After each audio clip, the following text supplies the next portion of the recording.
I don't know if he was just riding through the fields one day. I don't know if an apple fell on his head. I don't know what exactly prompted this, but Valla was going, you know, we have a lot of copies of the Latin Vulgate. And we keep making copies of the Latin Vulgate because we need copies of the Latin Vulgate. But Jerome wrote commentaries on pretty much all the books of the Bible. And we don't use Jerome's commentaries all that much. So it'd be really interesting to look at Jerome's commentaries and see what text Jerome has in his commentaries and compare that to what we have in the Latin Vulgate and see if anything's changed. Because there'd be more steps of copying in the Vulgate than there would be in Jerome's commentaries, which, you know, most people aren't sitting around reading all day long. And so there'd be fewer steps, fewer generations of copying in Jerome's commentaries. And so he set about doing this. Can you imagine what an exciting project that was? Especially when you have, I'm sorry? Yes. Oh, yeah, okay, you're weird. And so, can you imagine doing it without electrical lights and showers and things like that? I mean, I just can't imagine what Control F? Fine. Oh, I was going to say, what? Yeah, it would have been a pretty major project, but people didn't have much else, you know, they didn't have to keep checking Facebook and Twitter and stuff like that, so for some reason they got things done. And so he does this study, and he finds out, you know what? The Latin Vulgate we have today has been changed. Now, it's not like when we say changed, it's not like it was originally about somebody other than Jesus or something, but there have been textual corruptions in the Vulgate, even in the official version that the church uses. But so controversial would have been his conclusions that he refused to publish them because he didn't want to die. He didn't want to get tied to a stake and be turned into a crispy critter. And he only shared his conclusions with some people, and one of those people that read his work was Desiderius Erasmus, and Erasmus published Valla's work posthumously, and I think under an assumed name too, because Erasmus didn't want to die either. But this way of thinking was just coming back. It's not that it had never existed before. The Greeks and Romans understood things like this, but there's a reason why it's called the Dark Ages, and there was a collapse of classical education in the vast majority of Europe. And so, anyway, how in the world did I get onto all of that? I've forgotten. That was an interesting rabbit trail that we just ran down there, so that's fine. Oh, I was talking about the fact that Ignatius, yes. Wait a minute. Let me make the connection, then I'll answer your question. I was talking about the fact that there are pseudo-Ignatian epistles, and we can recognize them now as not having been written by the true Ignatius. So be careful. Again, you'll see people quoting from that material online as if it represents Ignatius, and it really doesn't. The Jehovah's Witnesses have done that. They have a long history of doing that. And you'll see why here in a moment, because of Ignatius's actual teachings being utterly incompatible with anything the Jehovah's Witnesses believe about Jesus. Yes? Are you saying, back to the Jerome commentary, are you saying that within the Jerome commentaries, he would quote from the Vulgate, so he could basically reconstruct the Vulgate? Right. Extract the quotes? Right.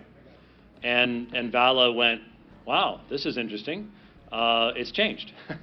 And, you know, the change is due to ecclesiastical usage and so on and so forth. But yeah, and to even think that way indicated that the Renaissance was impacting the way that men were thinking. And obviously we know, we'll talk about this later on, Enlightenment, the Renaissance, positive and negative. There were positive results. We have much, I think, stronger biblical scholarship as a result, but also negative, because it really did lead in fundamentally in thought to what we see in Europe now, which is a fully secular state and a fully secular worldview. So anyway, so what letters do we have? Well, let's see if we've got a full list up here that I can just rip them off to you here. No, we don't. So we have, he wrote to the Ephesians, to the Magnesians, to the Trallians, the Romans, the Smyrnians, and to Polycarp. And Philadelphians? And the Philadelphians. I skipped over it. It's a short one. Lots and lots of stuff worth reading in these letters. But let me just give you some of the key ones.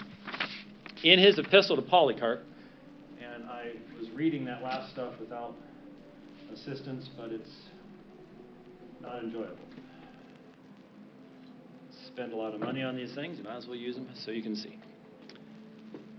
Look at that. To Polycarp, section 3, await him that is above every season, the eternal, the invisible, who became visible for our sake, the impalpable, the impassible, who suffered for our sake, who endured in all ways for our sake. Now remember, this is approximately 107 or 108 AD. So the very beginning of the 2nd century. And almost anywhere you go, especially in public universities, we know about the history people in public universities. You're going to be told rather confidently, based upon a certain accepted theory, that high views of Christology, high views of Christ, developed over time. And in fact, remember, I think I've shown you in previous presentations, the little manuscript P52. It's just a little, it's about yay big. It's written on both sides. It's from John chapter 18. Back in the 1870s, if you had gone to university in Germany, you would have been told very confidently that scholarship had clearly come to understand that the Gospel of John was written no earlier than 170, 180 AD. So 150 years after the death of Christ. And why? Well, because we understand now the concept of development of theology. Evolution. It was Darwin applied to mental thought. And given the high view of Christ in John, we know that took many decades to develop. And so John was not written by a contemporary of Jesus. It had to have been